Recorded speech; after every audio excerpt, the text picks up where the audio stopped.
மிதுன ராசி அன்பர்களே, இன்று சந்திரன் உங்கள் ராசிக்கு 6ஆம் இடத்திலே, உங்கள் ராசி அதிபதி புதன் ராசிக்கு 10ஆம் இடத்திலே.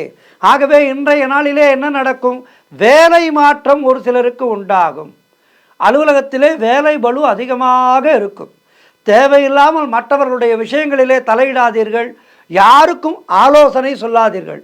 இலவச ஆலோசனை யாருக்கும் சொல்லாதீர்கள். குலதெய்வ வழிபாடு வெற்றியை தரும். வீண் வாக்குவாதங்களை எல்லாம் தவிர்க்க வேண்டிய நாள்.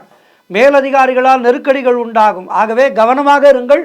பணியிலே பணி செய்யும் போது மிக கவனமாக இருக்க வேண்டும். தொழிலிலே புதிய முதலீடுகளை தவிர்க்க வேண்டிய நாள். வெளியூர் பிரயாணங்கள் செல்வதை தவிர்க்க வேண்டும். புதிதாக கடன் எதுவும் வாங்காதீர்கள். பொருளாதாரம் மிகவும் நெருக்கடியாக இருக்கின்றது. உத்தியோக உயர்வு, பணியிட மாற்றம் போன்றவை ஏற்படும். ஆகவே இன்றைய நாள் மிக கவனமாக கடந்து செல்ல வேண்டிய நாள். பெருமாளை வழிபாடு செய்யுங்கள். மாலையிலே விநாயகர் பெருமானை வழிபாடு செய்யுங்கள். வாழ்த்துக்கள்.